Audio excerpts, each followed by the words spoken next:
Hello guys, അങ്ങനെ രേവതിയും കൂട്ടരും കഷ്ടപ്പെട്ട് ഉണ്ടാക്കി വെച്ച മാലയിൽ പകുതിയിലേറെ ചന്ദ്രമതി നശിപ്പിക്കുകയാണ് കേട്ടോ. എന്നാൽ ഇതറിഞ്ഞ് സച്ചി വെറുതെ ഇരിക്കുന്നു തോന്നുന്നുണ്ടോ? സച്ചി ഒരു കലാപം തന്നെ അവിടെ സൃഷ്ടിക്കുന്നുണ്ട് കേട്ടോ. എന്നാൽ ചന്ദ്രമതി എന്തൊക്കെ കേട്ടിട്ടും ഒരു കൂസലും ഇല്ലാത്ത പോലെ നിൽക്കാണ്. ഒരു കുറ്റബോധവും ചന്ദ്രമതിക്കില്ല. എന്നാൽ ഈ വിവരം അറിഞ്ഞപ്പോ തന്നെ സച്ചിയുടെ അച്ഛന് ഒട്ടും തന്നെ അത് താങ്ങാൻ പറ്റുന്നില്ല. അദ്ദേഹം വിങ്ങി പൊട്ടി കരിയാണ്. ചന്ദ്രമതിയെ അദ്ദേഹം ഒരുപാട് കുറ്റപ്പെടുത്തുന്നുണ്ട്. ഇനി സച്ചി എന്ത് ചെയ്യും? 250 ജോഡികൾക്കുള്ള മാലയാണ്. ഇതൊക്കെ ഇനി എവിടെ നിന്ന് എടുത്തു കൊടുക്കുന്നതാണ് സച്ചി ആലോചിക്കുന്നത്. ഇനി അവരുടെ മുന്നിൽ വളരെ കുറച്ച് സമയം മാത്രമേ ബാക്കിയുള്ളൂ. ആ സമയം കൊണ്ട് ഇത്രയും മാല തുന്നിക്കെട്ടാൻ ഒരിക്കലും പറ്റത്തില്ല. ആ ഒരു കിടിലൻ എപ്പിസോഡാണ് നമ്മൾ പറയാൻ പോകുന്നത്. എന്തായാലും നമുക്ക് എപ്പിസോഡ് സ്റ്റാർട്ട് ചെയ്യാം. ആദ്യം തന്നെ കാണിക്കുന്നത് എല്ലാവരും താഴെ ഇരുന്നിട്ട് പൂ കെട്ടുന്നതാണ്. രവിയേട്ടനാണെങ്കിൽ പൂവിന്റെ മണമൊക്കെ ആസ്വദിച്ച് അവിടെ ഒരു ഡയലോഗും പറഞ്ഞ് സോഫയിൽ തന്നെ ഇരിക്കുന്നുണ്ട്. ഇത് കണ്ടപ്പോ സച്ചി പറയുന്നുണ്ട്, അച്ഛാ ആ പൂവിന്റെ മണം ഒന്നും വലിച്ചു കയറ്റല്ലേ, പൂവിലൊക്കെ നല്ല പൊടി ഇരിക്കുന്നതാ. അത് മാത്രമല്ല ഇതൊന്നും പൂവിന്റെ മണം ആയിരിക്കില്ല. അപ്പൊ ആ കൂട്ടത്തിൽ ഇരുന്ന ഒരു ചേച്ചി പറയുന്നുണ്ട്, ആ സച്ചിക്ക് പൂക്കളെ കുറിച്ച് വലിയ അറിവാണെന്ന് തോന്നുന്നു. അതിന് രേവതിക്ക് പൂവെടുക്കാൻ പോകുന്നത് നമ്മുടെ സച്ചിയല്ലേ. അപ്പൊ പിന്നെ രേവതിയേക്കാൾ പൂക്കളുടെ ഗുണമേന്മയൊക്കെ സച്ചിക്ക് അറിയാൻ മതിയാകും. ഇതൊക്കെ പറഞ്ഞ് അവര് സച്ചിയെ കളിയാക്കി ചിരിക്കുന്നുണ്ട് കേട്ടോ. ആ സമയത്ത് ചന്ദ്ര അങ്ങോട്ട് വരുന്നുണ്ട്. എന്തോന്നാ ഇത്? ഈ വീടിലെ ചുറ്റും ആകെ കൂടെ ചീഞ്ഞ പൂക്കളുടെ മണമാ, മൊത്തത്തിൽ വൃത്തിയിട്ട മണം. ഇത് കേട്ടപ്പോ രവി പറയുന്നുണ്ട്, നല്ല മണമാണല്ലോ ചന്ദ്രേ, മൊത്തത്തിൽ ഇന്നാണ് ഈ വീടിന് നല്ലൊരു മണം കിട്ടിയത്. ദേ ചന്ദ്രേ, ഈ കിടക്കുന്ന പൂക്കളുടെയൊക്കെ മണം ഉണ്ടല്ലോ ഒരാഴ്ചയെങ്കിലും ഇവിടെ തങ്ങി നിൽക്കും. പ്രത്യേകിച്ച് നല്ല മുല്ലപ്പൂവിന്റെ മണം. ആ നിങ്ങളങ്ങ് വലിച്ചു കയറ്റ്. എനിക്ക് എന്തോ ദുർഗന്ധമാണ് തോന്നുന്നത്. മര്യാദക്ക് ഇതൊക്കെ എടുത്തേ എഴുന്നേറ്റ് നിങ്ങൾ എവിടേക്കെങ്കിലും പോവാൻ നോക്ക്. എന്റെ ചന്ദ്രേ, ഞങ്ങൾക്കൊക്കെ നല്ല മണമാണല്ലോ തോന്നുന്നത്, പിന്നെ നിനക്കെന്ത് ദുർഗന്ധം? ഇനി നിന്റെ മൂക്കിന് വല്ല കുഴപ്പമുണ്ടോ? ആ സമയത്ത് സച്ചി പറയുന്നുണ്ട്, ആ അച്ഛൻ ഇപ്പൊ പറഞ്ഞില്ലേ അതാണ് ശരി. പക്ഷെ അതിലൊരു തിരുത്തുണ്ട്. ഈ മൂക്കിന് പകരം തലാന്ന് എഴുതി കൊടുക്കുന്നതാണ് നല്ലത്. കാരണം ഇവരുടെ തലയ്ക്ക് സാരമായ പ്രശ്നമുണ്ട്. എന്താ നീ പറഞ്ഞത് കേട്ടില്ലേ? നിങ്ങളുടെ തലയ്ക്ക് എന്തോ പ്രശ്നമുണ്ടെന്ന്. അല്ലാതെ പിന്നെ ഇത്രയും കൂടിയിരിക്കുന്നവർക്കൊക്കെ നല്ല മണം, നിങ്ങൾക്ക് മാത്രം ദുർഗന്ധം. അത് പിന്നെ എനിക്ക് ഇഷ്ടപ്പെട്ടില്ല. എന്തായാലും എനിക്ക് പണ്ട് ഈ പൂക്കളുടെ മണം ഇഷ്ടമല്ല. അതിനെക്കുറിച്ച് നിങ്ങൾ കൂടുതൽ പറയിപ്പിക്കണ്ട. നല്ലതേ ചിലർക്കൊന്നും ഇഷ്ടപ്പെടില്ല. ആ സമയത്ത് രേവതിയുടെ കൂട്ടത്തിലുള്ള ഒരാൾ പറയുന്നുണ്ട്, എന്തിനാ ചന്ദ്രമതി ചേച്ചി നിങ്ങളുടെ ഉള്ളിൽ ഒരു വിദ്വേഷം വെച്ചിട്ട് ഇപ്പൊ ഇവിടെ ഇങ്ങനെ സംസാരിക്കുന്നത്? ശരിക്കും പറഞ്ഞാൽ നിങ്ങളുടെ മനസ്സിനാണ് ദുർഗന്ധം. അതെടുത്ത് കളയണമെന്നുണ്ടെങ്കിലേ നിങ്ങൾ തന്നെ വിചാരിച്ചേ പറ്റുള്ളൂ. എന്താടി നീ എന്റെ വീട്ടിൽ കയറി വന്ന് എന്നെ ഭരിക്കുന്നു? ഞാൻ ആരെയും ഭരിച്ചതൊന്നും അല്ല. നിങ്ങൾക്ക് നല്ലതിനെ തിരിച്ചറിയാൻ പറ്റുന്നില്ല. അതുകൊണ്ടാണ് നിങ്ങൾ രേവതി മോളെ തിരിച്ചറിയാതെ പോയത്. ഓ അവരുടെ ഒക്കെ ഒരു രേവതി, ഇതിന് മാത്രം ഇവളൊക്കെ നിങ്ങൾക്ക് എന്താ ചെയ്തെന്നത്? നിങ്ങൾക്ക് വല്ല വീടോ ഷോപ്പോ അങ്ങനെ എന്തെങ്കിലും ഇവള് ഇട്ട് തന്നോ? നിങ്ങളെപ്പോലെ കാലെണ്ണ എടുക്കാനില്ലാത്തവർക്ക് ഇവള് വലിയ സംഭവമൊക്കെ ആയിരിക്കും. പക്ഷെ എനിക്ക് ഇവള് വെറും വേലക്കാരി, എന്റെ ഈ വീട്ടിലെ വേലക്കാരി. ഞാൻ അത്ര പ്രാധാന്യം ഇവക്ക് കൊടുക്കുന്നുള്ളൂ. അപ്പൊ പിന്നെ ഇവളുടെ കൂട്ടുകാരിയായി നിങ്ങൾക്കൊക്കെ എത്രത്തോളം പ്രാധാന്യം തരുമെന്നൊന്ന് ഓർക്കാലോ. അതൊക്കെ അറിഞ്ഞിട്ട് തന്നെയാ ചേച്ചി ഞങ്ങൾ എല്ലാരും ഇങ്ങോട്ട് വന്നത്. നിങ്ങളുടെ സ്വഭാവം മുൻകൂട്ടി അറിയാവുന്നത് കൊണ്ട് ഞങ്ങൾ അതിനുള്ള കരുതലൊക്കെ എടുത്തിട്ട് തന്നെയാ വന്നത്. ഒന്നുമില്ലെങ്കിലും സച്ചി നിങ്ങളുടെ മകനല്ലേ, ഞങ്ങൾക്ക് അത്ര മതി. അതുകൊണ്ട് തന്നെ സച്ചിയും ഇദ്ദേഹം പറഞ്ഞു കഴിഞ്ഞാൽ ഞങ്ങൾക്ക് ഈ വീട്ടിൽ നിന്ന് പോകേണ്ട ആവശ്യമില്ല. അപ്പൊ രവി പറയുന്നുണ്ട്, കേട്ടല്ലോ ചന്ദ്രേ, ഇവരുടെ മുന്നിൽ വെച്ച് നിനക്ക് ഈ വില കുറഞ്ഞ സംസാരത്തിന് ഞാൻ മറുപടി തരാതിരിക്കുന്നത് വേറൊന്നും കൊണ്ടല്ല. ഇവരുടെ മുന്നിൽ തന്നെ നിന്റെ വില നഷ്ടപ്പെടണ്ടല്ലോ എന്ന് കരുതിയിട്ടാ. അല്ലെങ്കിൽ പിന്നെ ഇതിനൊക്കെ ഞാൻ അപ്പൊ തന്നെ മറുപടി തരുമായിരുന്നു. ഓ നിങ്ങളെ അച്ഛനും മരുമകളൊക്കെ എന്താന്ന് വെച്ചാ വേണമെങ്കിൽ ചെയ്യ്, അല്ലെങ്കിൽ നിങ്ങളാരെ എനിക്ക് വില തരുന്നത്? ഇതും പറഞ്ഞ് ദേഷ്യപ്പെട്ടുകൊണ്ട് ചന്ദ്രമതി അവിടുന്ന് പോകുന്നുണ്ട്. അപ്പോ രേവതിയുടെ കൂടെ വന്ന ഒരു ചേച്ചി പറയുന്നുണ്ട്, രേവതി ഇങ്ങനെയൊക്കെ നിന്റെ അമ്മായിയമ്മയ്ക്ക് ഇഷ്ടമല്ലാത്ത കാര്യമൊന്നും ഞങ്ങൾക്ക് അറിയില്ലായിരുന്നു. നിന്നോട് അമ്മായിയമ്മക്ക് നീരസുള്ള കാര്യം അറിയാം. പക്ഷേ നീയും അമ്മായിയമ്മ തമ്മിൽ ഇത്രയും വലിയ പ്രശ്നത്തിലായിരുന്നു എന്നുള്ളത് ഞങ്ങൾക്ക് ആർക്കും അറിയില്ല. അങ്ങനെ അറിയായിരുന്നെങ്കിൽ ഞങ്ങൾ നിന്നെ വിഷമിപ്പിക്കാൻ വേണ്ടി ഇങ്ങോട്ട് വരില്ലായിരുന്നു. ഇതിപ്പോ ഞങ്ങൾ വന്നു നിനക്കാകെ ബുദ്ധിമുട്ടായി. അങ്ങനെയൊന്നുമില്ല ചേച്ചി, ഇത് മുൻകൂട്ടി അറിയായിരുന്നെങ്കിൽ ഞങ്ങളുടെ ആരുടെങ്കിലും വീട്ടിൽ വെച്ച് നമുക്ക് പൂ കെട്ടാമായിരുന്നു. അപ്പൊ സച്ചി പറയുന്നുണ്ട്, ചേച്ചി ക്ഷമിക്കണം ചേച്ചി, അവരങ്ങനെയാ, വീട്ടിൽ വിളിച്ചു വരുത്തി അപമാനിക്കുന്നതിന് തുല്യാണെന്ന് അറിയാം. പക്ഷേ എന്ത് ചെയ്യാനാ, അവർക്ക് മനുഷ്യരോട് സംസാരിക്കാനും പെരുമാറാനും അറിയില്ല. അങ്ങനെയുള്ളവരുടെ അടുത്തുനിന്ന് അത്രയ്ക്കൊക്കെ പ്രതീക്ഷിച്ചാ മതി ചേച്ചി. ചേച്ചി പൂ കെട്ടാൻ നോക്ക്. ശരി മോനെ. അപ്പൊ രവി പറയുന്നുണ്ട്, ചന്ദ്ര പറഞ്ഞത് നിങ്ങൾക്കൊക്കെ വിഷമായി എന്ന് എനിക്കറിയാം. പക്ഷെ എന്ത് ചെയ്യാനാ, അവളുടെ വായ അങ്ങനെയാ. ബെല്ലും ബ്രേക്കും ഇല്ലാതെ അവൾ ഓരോന്ന് വിളിച്ചു പറയും.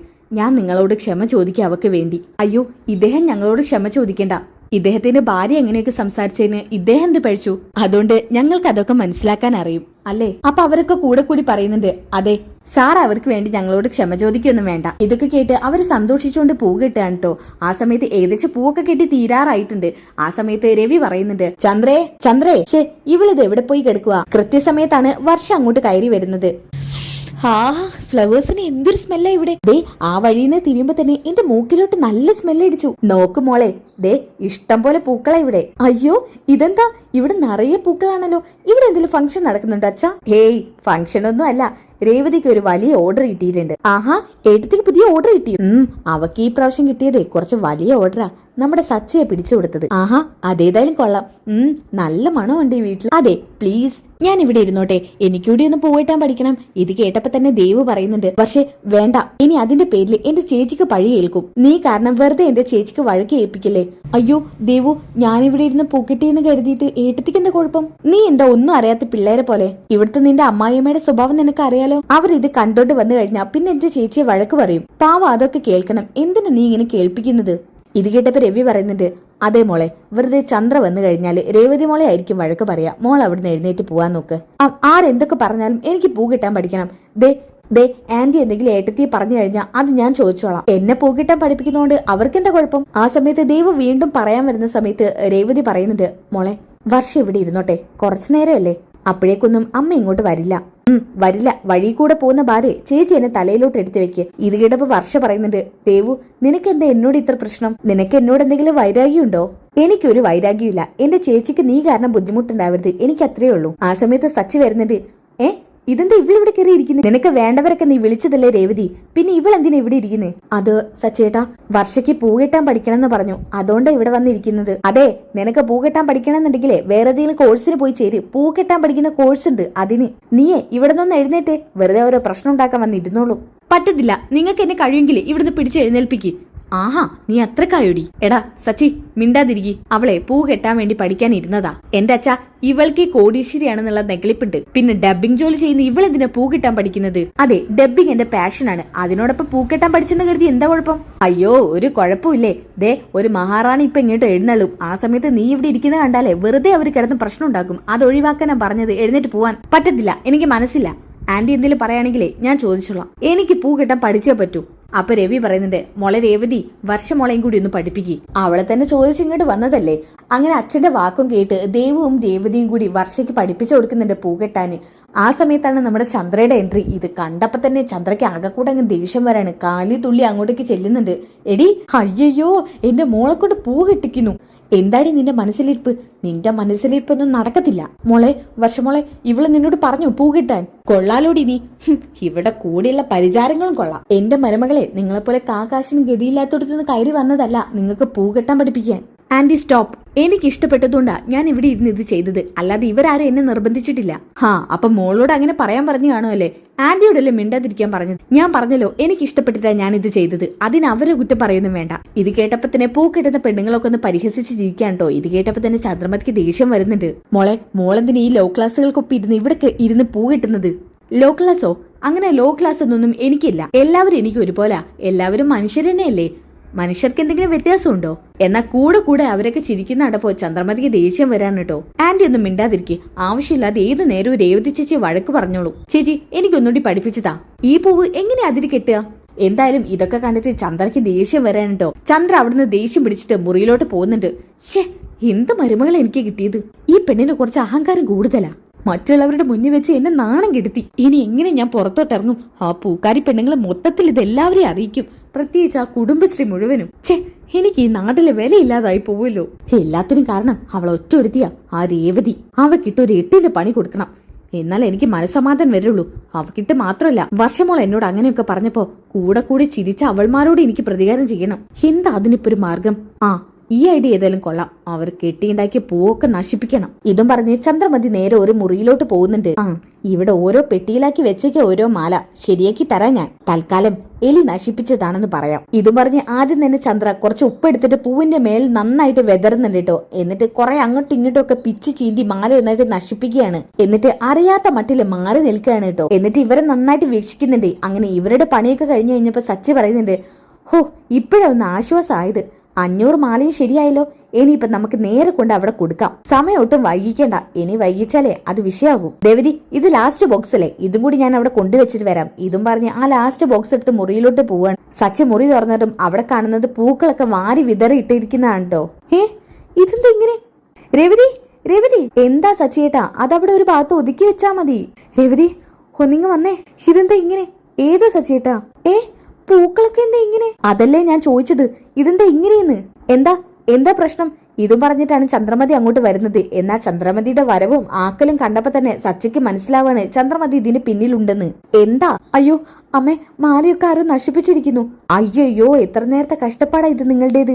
എല്ലാം ഈ എലികളൊക്കെ നശിപ്പിച്ചല്ലോ. എലിയോ? എലി എങ്ങനെ ഇവിടെ വരാനാ എന്ന് സച്ചി ചോദിക്കുന്നുണ്ട് കേട്ടോ. അപ്പോ ചന്ദ്രമതി പറയുന്നുണ്ട്, ഇവിടെ 1-2 ദിവസമായിട്ട് കുറെ എലിശല്യം കാണാനുണ്ട്. എനിക്ക് തോന്നുന്നത് മിക്കവാറും എലി നശിപ്പിച്ചതായിരിക്കും എന്നാ. ആ ചേച്ചിമാരൊക്കെ അങ്ങോട്ട് വന്ന് നോക്കുന്നുണ്ട് കേട്ടോ. എവിടെ നോക്കട്ടെ. അയ്യോ, എത്ര കഷ്ടപ്പെട്ട് ഉണ്ടാക്കിയത് ഈ മാലയൊക്കെ. എന്താ ഇപ്പൊ ഇതിന്റെ അവസ്ഥ? ഷോ, എന്ത് ചെയ്യാനാലേ? നിങ്ങളൊക്കെ എന്നെ കുറ്റപ്പെടുത്തി പരിഹസിച്ചില്ലേ? ചിലപ്പോ ദൈവം തന്നെ തന്ന ശിക്ഷയായിരിക്കും നിങ്ങൾക്ക് ഇത്. ദൈവം തന്നതാണോ അതോ വേറെ ഏതെങ്കിലും വഴിക്ക് ചെയ്തതാണോന്ന് അന്വേഷിച്ചേ പറ്റൂ എന്നാ കൂട്ടത്തിലുള്ളൊരു ചേച്ചി പറയുന്നുണ്ട്. അപ്പൊ മറ്റേ ചേച്ചി പറയുന്നുണ്ട്, അതെ, ഈ വീട്ടിലൊരു വലിയ എലി ഉണ്ടല്ലോ, മിക്കവാറും ആ എലി തന്നെയായിരിക്കും ഇതൊക്കെ കരണ്ട് തിന്നത്. അപ്പൊ സച്ചി പറയുന്നുണ്ട്, അയ്യോ, എത്ര കഷ്ടപ്പെട്ട ഈ മാല ഒന്ന് സെറ്റാക്കി എടുത്തത്. ഇനിയിപ്പോ എന്ത് ചെയ്യും? സച്ചി, ഞങ്ങൾക്ക് ഇരുന്നിരുന്ന് നന്നായിട്ട് നടുവേദനിക്കുന്നുണ്ട്. അത് മാത്രമല്ല, എത്രങ്ങാനും പൈസയുടെ പൂവോ ഈ നശിപ്പിച്ചിരിക്കുന്നത്. ചേച്ചി, ഞാൻ എന്ത് ചെയ്യാനാ? ഇവർക്ക് നാളെ രാവിലെ പൂവെത്തിക്കേണ്ടതാ. ഞങ്ങൾ എന്ത് ചെയ്യാനാ സച്ചി?